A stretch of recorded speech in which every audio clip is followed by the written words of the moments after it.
A beautiful wife. I cannot remember how, when or where I met Ligeia. It was a long ago, and my memory is not good.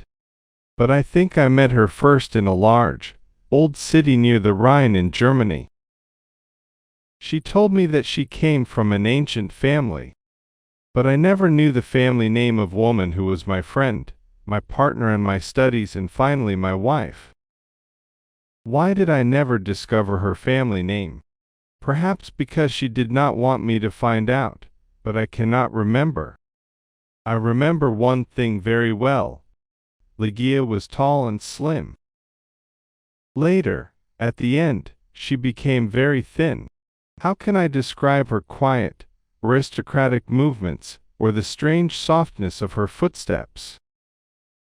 If she came into my office, I only knew she was there when I heard her voice, or when she put her white hand on my shoulder. She had a beautiful face, but it was not a classical kind of beauty. There was something strange about it. I have often tried to understand it. Was it her pure white skin, or her thick, black hair? I looked at her long, delicate nose many times. It was perfect. I looked at her sweet mouth. How soft and red it was, and when she smiled, her teeth were white. Then I looked into her eyes. They were much bigger than normal eyes. Sometimes, when she was excited, they looked like a deer's eyes. They were black, with long black eyelashes and black eyebrows. But as I looked into them, I realized that they had a strange expression. I thought about it for many hours, sometimes all night. What was the expression in those eyes? I wanted to know. Many times I thought I almost had the answer, but then it was gone. Ligeia was very determined. She was always calm and quiet, but her determination showed in her eyes. It shone like a terrible energy, and sometimes it frightened me. Ligeia was very clever. She was excellent at Latin and Greek, and she knew many other languages perfectly. She never made a mistake.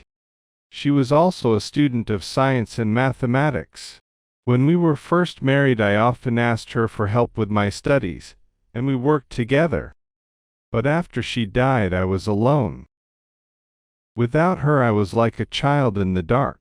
When she first became ill, she did not come to help me as often as before.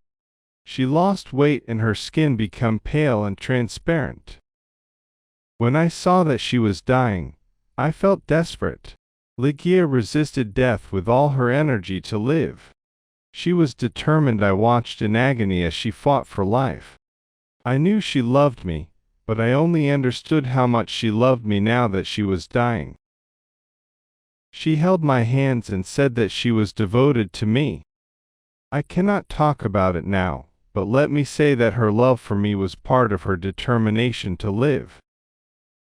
On the night she died, she suddenly got out of bed and cried, "Oh God, must I die? Must I lose my fight with death? No, can't die like this." But my dear Ligeia died. I was so sad I could not stay in the old city by the Rhine. For a few months I traveled around, then I bought an old abbey in an isolated part of England.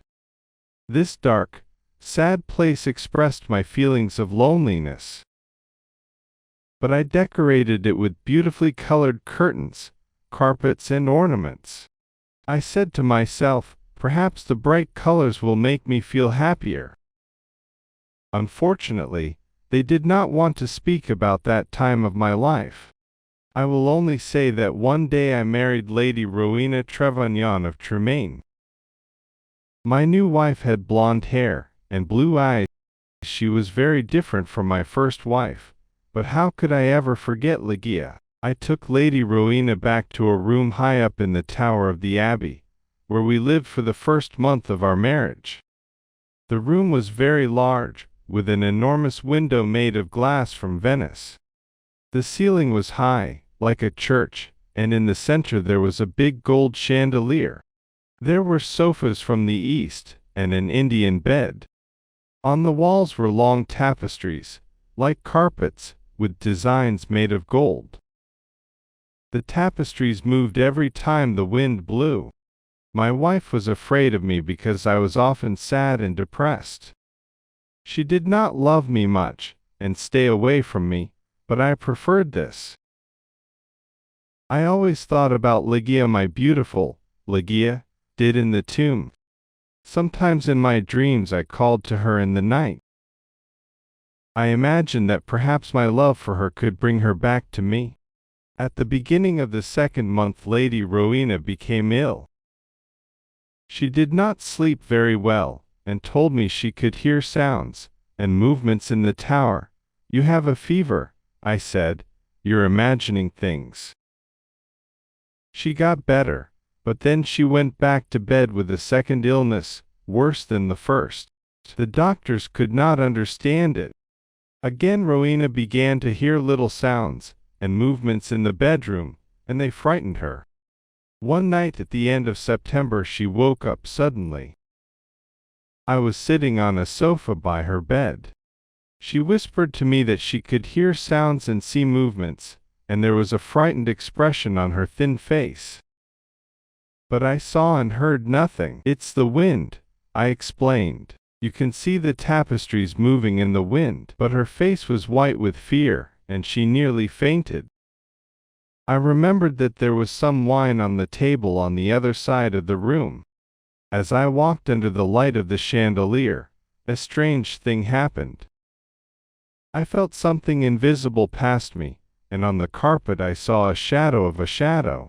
I decided to say nothing to Rowena. I poured out a glass of wine and gave it to her. Then I sat on the sofa and watched her. After some moments I heard very quiet footsteps on the carpet, coming towards the bed. A second later, as Rowena was about to drink the wine, I saw her. Perhaps I dreamed that I saw 3 or 4 large drops of a bright red liquid fall into the glass. Rowena did not see it. She drank the wine, and I said nothing because I thought it was only my imagination. After this, Rowena's health got much worse, and on the 3rd she died. Her servants prepared her for the tomb, then covered her with a sheet. The next night I sat alone with her body in the bedroom. Strange forms and shadows moved around me. I looked nervously into the dark corners, at the moving tapestries, and I felt frightened. Then I looked at the carpet under the chandelier. There was no shadow there, and I felt better.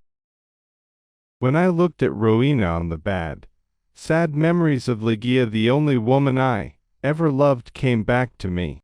It was perhaps around midnight when I heard a sound. It was quiet but clear, and it woke me from my dreams. I thought it came from the bed. I listened in terror, but I did not hear it again. I looked carefully at Rowena for any sign of life. She was not moving, but I continued to look at her. Minutes passed. Then I noticed a little color in Rowena's face. My heart stopped in horror. I could not move. When I understood that Rowena was not dead, I tried to revive her. But soon the color disappeared from her cheeks. Her face looked like marble again, and her lips were thin with the horrible expression of death.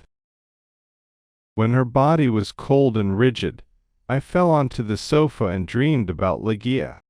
An hour later I heard the same sound as before. I listened. Yes, there it was again, a sigh from the bed. I ran over and was clearly that her lips were trembling. Then they opened, showing her bright teeth. I thought I was going mad. There was a pink color on her cheeks and neck. Her body was getting warm again and her heart was beating a little. Lady Rowena was alive. I did everything I could to revive her. Then suddenly her color disappeared, her heart stopped, and her body became cold and rigid. I sat down and began to think about Ligeia again. Then again, for the 3rd time, there was a sound from the bed. But why must I describe the horrors of that night? Again I tried to revive Rowena, and then a 4th time. Each time she seemed to fight with an invisible force, and each time her body changed. I cannot say how, but she looked different. It was nearly dawn when she moved again. I was sitting on the sofa, exhausted, but Rowena's body moved with more energy than before. Her color returned, signs of life changed her face. Her eyes were closed, but she looked alive. Then she suddenly got out of bed and walked slowly to the center of the room, like she was walking in her sleep. I did not tremble, I did not move. I was as cold and still as stone, paralyzed by what I saw. As I looked at her, my head filled with wild thoughts. Was really alive? Could I really see her blonde hair and blue eyes? Why wasn't I certain? I could not see her mouth very well, but her cheeks were like pink roses. Weren't they Rowena's cheeks?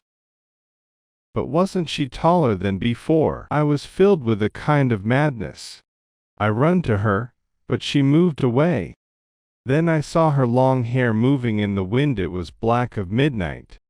And now slowly her eyes opened. I shouted like a madman, "These are the black eyes of my lost love, the eyes of Ligeia."